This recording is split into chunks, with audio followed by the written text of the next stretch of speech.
आज का टॉपिक है हमारा आइसोमेरिज्म। ये जेई हुआ, नीट हुआ या कोई भी कॉम्पिटिटिव एग्जाम हुआ जिसमें केमिस्ट्री आता है, उसके लिए काफ़ी इम्पोर्टेंट टॉपिक है। तो इसका डिवीज़न देखें तो जैसे एनसीईआरटी में डिस्क्राइब्ड है कि ब्रॉडली इसको टू कैटेगरीज में डिवाइड करते हैं, structural isomerism and stereo isomerism. Structural isomerism के फिर फर्दर पार्ट्स हैं, चेन एनसीईआरटी में गिवन है ये। हम एक एक्स्ट्रा डिस्कस करेंगे keto enol tautomerism, chain isomerism, positional isomerism, functional isomerism, metamerism और स्टेरियो आइसोमर्स में geometrical isomerism and optical isomerism. ये तो हुआ डिवीजन। आज हम इस क्लास में हम ये 5 टॉपिक्स डिस्कस करेंगे, जिसमें चेन आइसोमर्स क्या होते हैं, पोजिशनल आइसोमर्स क्या होते हैं। उसके बाद ये 5 टॉपिक्स हम डिस्कस कर रहे हैं। तो इसमें हमें ये समझना है, मेनली हम एग्जाम में मतलब कॉम्पिटिटिव पॉइंट ऑफ व्यू से हम ये क्वेश्चन करेंगे। डेफिनेशन भी राइट कर सकते हो, लेकिन समझना ज़्यादा इम्पोर्टेंट है। तो सबसे पहले हमारा क्या था, चेन आइसोमेरिज्म। चेन आइसोमेरिज्म क्या होता है कि जिसमें वैसे आइसोमेरिज्म होता क्या है, जैसे चेन आइसोमेरिज्म की बात करें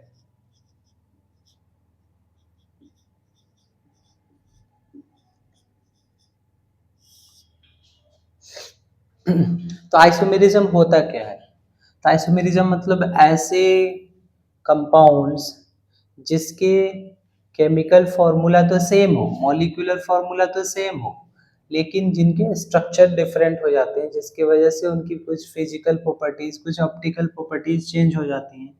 इसको हम बोलते हैं आइसोमेरिज्म।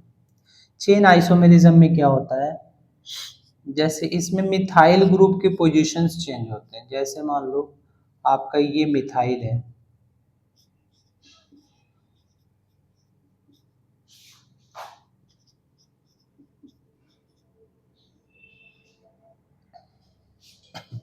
इसका नाम क्या होगा, 1 2 2 मिथाइल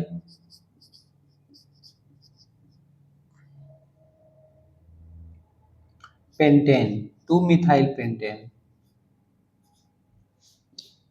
इसी का हम ऐसे बनाए CH2 CH CH3 CH2 CH3। तो इसका नाम क्या होगा, ये हो गया 3 मिथाइल पेंटेन।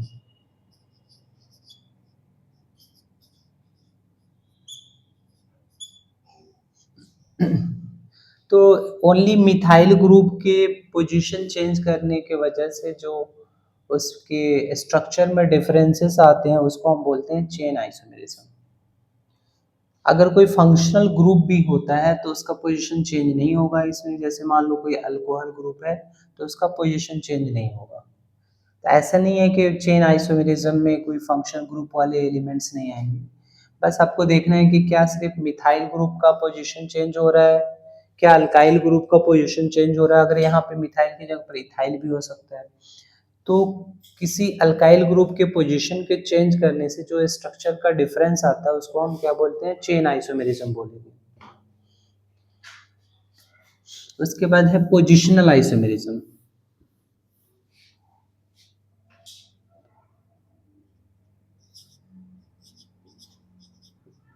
तो चेन आइसोमेरिज्म का डिफिनेशन अगर लिखना चाहोगे तो क्या राइट करोगे, isomerism arises due to change in position of alkyl group is called chain isomerism। Positional isomerism क्या होगा, 11th क्लास में जो आप लोग स्कूल का पेपर दे रहे हो उसमें डेफिनेशन भी राइट करना पड़ता है।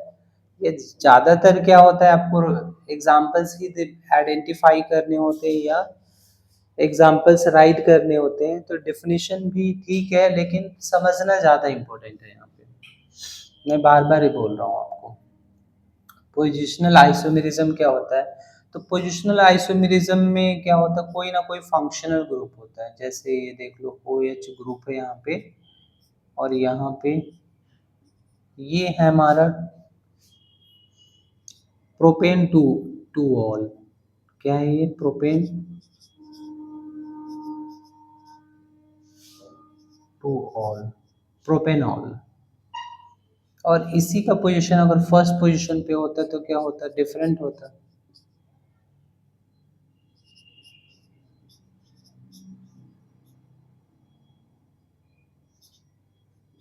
तो ये क्या है, प्रोपेनॉल है या प्रोपेन वन ऑल है, प्रोपेन वन ऑल या प्रोपेनॉल। तो दोनों में क्या हो गया, फंक्शनल ग्रुप का पोजीशन चेंज हो रहा है। That means positional isomerism can be defined as isomerism arises due to change in position of functional group। तो फंक्शनल ग्रुप का पोजीशन जैसे कुलरीन भी हो सकता था, यहाँ पे कुलरीन यहाँ पे अटैच हो जाए, यहाँ पे अटैच हो जाए, नेम डिफरेंट होगा। जितने भी आइसोमर्स होते हैं उनके नेम डिफरेंट होते हैं, उनके फिजिकल प्रॉपर्टीज में डिफरेंसेस आ जाते हैं, ठीक है। तो ये हो गया पोजिशनल आइसोमेरिज्म। फिर है फंक्शनल आइसोमेरिज्म। फंक्शनल आइसोमेरिज्म ध्यान से देखो, फंक्शनल आइसोमेरिज्म में ही हम कीटो इनोल टॉटामेरिज्म देख लेंगे। देखो यहाँ पे फंक्शनल आइसोमेरिज्म में जैसे आपको ये स्ट्रक्चर देखो CH3 फंक्शनल आइसोमेरिज्म, मतलब क्या हुआ कि chemical formula molecular formula same होगा लेकिन फंक्शनल ग्रुप डिफरेंट हो जाएगा उसमें। जैसे ये देखो स्ट्रक्चर जो है, ये अल्डिहाइड है, इसका मॉलिक्यूलर फॉर्मूला क्या है, 1 2 3 4 कार्बन है, C4H, 3 + 2 5 + 2 7 + 1 8 और O है C4H8O। ये इसका नाम क्या होगा हमारा, ब्यूटेनल अल्डिहाइड है, ब्यूटेनल अल्डिहाइड है।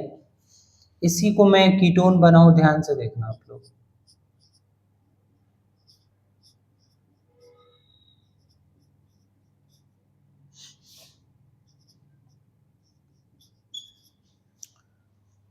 इसका मॉलिक्यूलर फॉर्मूला देखो C1 2 3, एक कम होगा, 4 ही कार्बन है ना इसमें, 1 2 3 4 4 कार्बन हो गया।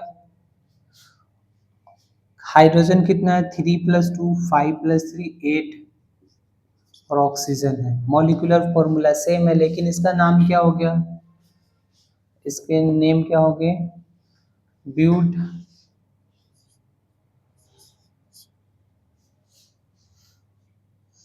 ब्यूटेन टू ओन, ब्यूटेनॉन, मतलब ये कीटोन हो गया आपका, butane two one, that means ये कीटोन हो गया। तो यहाँ पे अल्डिहाइड कीटोन क्या शो करेंगे, फंक्शनल आइसोमेरिज्म शो करेंगे। अल्डिहाइड एंड कीटोन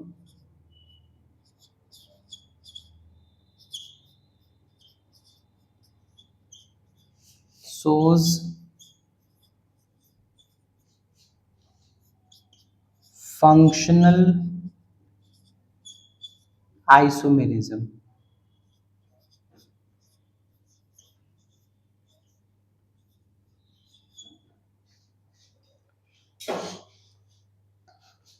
इसी में हम देख लेते हैं कीटो इनोल टॉटामेरिज्म क्या होता है। जैसे यहाँ पे देखो ध्यान से CH3 C double bond O CH3, तो ये क्या है हमारा, कीटोन है, प्रोपेनॉन है, प्रोपेनॉन। कभी कभी क्या होता है, एक हाइड्रोजन, ये अल्फा हाइड्रोजन होते हैं, ये काफ़ी ज़्यादा एसिडिक होते हैं, दैट मीन्स ये सॉल्यूशन में भी किसी वाटर में भी क्या होते हैं, ये आयोनाइज हो जाते हैं। तो क्या होता है, यहाँ से एक H+ निकलता है और फिर यहाँ पे जाके अटैच हो जाता है। देखो होता ही कुछ यूँ है कि यहाँ से जैसे CH3 ऐसे है, CH2 और H है,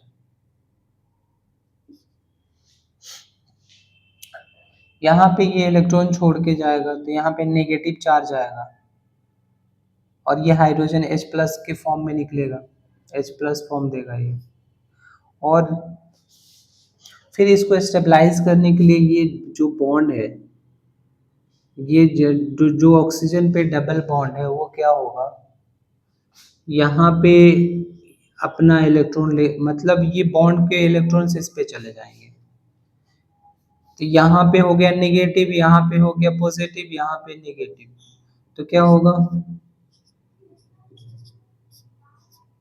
यहाँ पे नेगेटिव हो गया, नेगेटिव हो गया तो H प्लस इससे आके अटैच हो जाएगा। और यहाँ पे पॉजिटिव, यहाँ पे नेगेटिव, तो यहाँ पे क्या बन जाएगा, डबल बॉन्ड बन जाएगा। तो ये क्या है, अल्कीन एंड अल्कोहल का कॉम्बिनेशन है, इसको क्या बोलेंगे, इनॉल। क्या बोलेंगे, इनॉल। तो ये कीटोन था और ये किस में चेंज हो गया, इनॉल हो गया। दोनों का मॉलिक्यूलर फॉर्मूला सेम है, हाइड्रोजन की शिफ्टिंग हुई है, शिफ्टिंग ऑफ हाइड्रोजन हुई है, यहाँ से हाइड्रोजन, एसिडिक हाइड्रोजन जाके ऑक्सीजन से अटैच हो गया और इनॉल बन गया। तो ये भी एक आइसोमर्स ही है। अब क्या बोल सकते हैं, यहाँ पे फंक्शनल ग्रुप चेंज हो रहा है, इसको फंक्शनल ग्रुप में हम डाल सकते हैं, फंक्शनल आइसोमेरिज्म में हम डाल सकते हैं, कीटो इनोल टॉटेमेरिज्म। इसमें स्टेबिलिटी की बात होती है, तो जनरल कंडीशन में कीटोन ज़्यादा स्टेबल होता है, ketone is more stable in general case. लेकिन जब सॉल्यूशन की बात होती है तो ऑब्वियस सी बात है, जो अल्कोहल ग्रुप होता है, जैसे हाइड्रोजन बॉन्डिंग के केस में इन सॉल्यूशन, और in case of H bonding, in case of H bonding, मतलब किसी सॉल्यूशन में हाइड्रोजन बॉन्ड जब बन रहा हो तो ये स्ट्रक्चर ज़्यादा स्टेबल है, इनॉल इज मोर स्टेबल।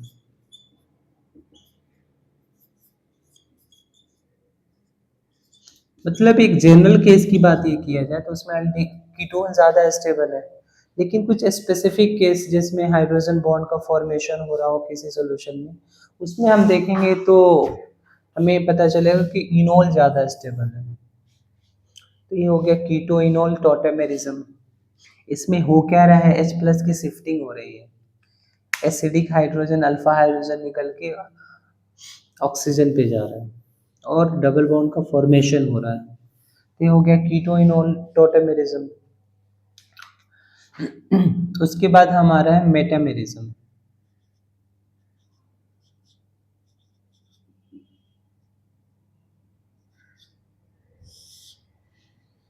तो मेटामेरिज्म कोई भी ग्रुप है, जैसे मान लो यहाँ पे है आपका ऑक्सीजन, इधर मान लो है C2H5, इधर भी है C2H5,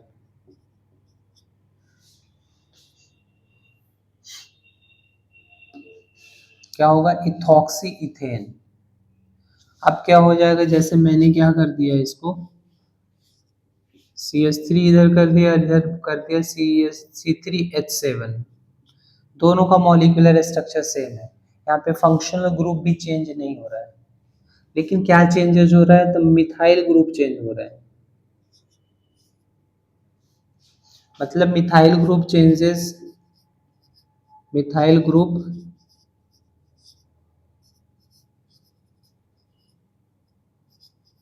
changes on either side of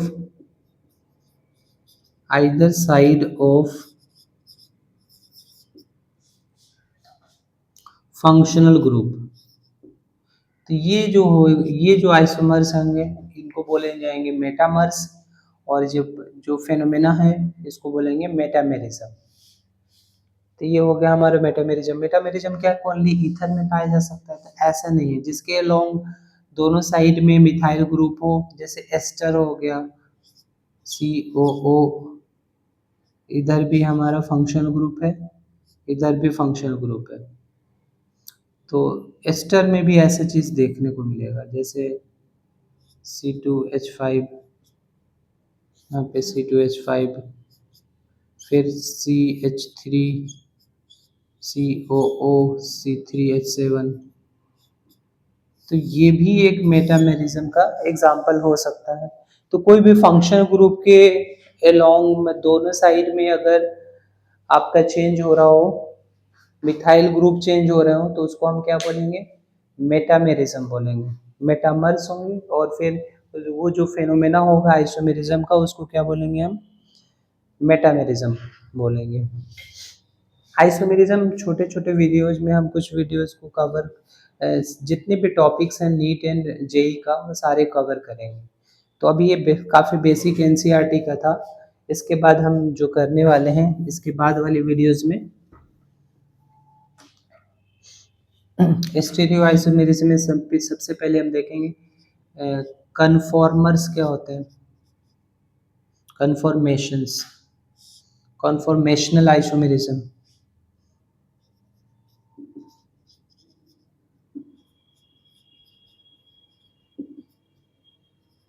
फिर ज्योमेट्रिकल आइसोमेरिज्म हम देखेंगे।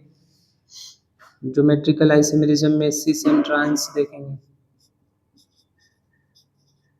फिर उसके बाद वाले वीडियोस में हम देखेंगे बहुत सारे कन्फिग्रेशन होता है, आरएस आइसोमेरिज्म, ENZ क्या होते हैं, ये सब चीज़ें समझेंगे। उसके बाद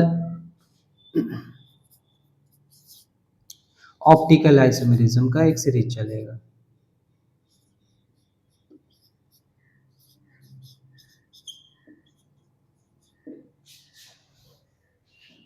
फिर इस वीडियो में इतना ही।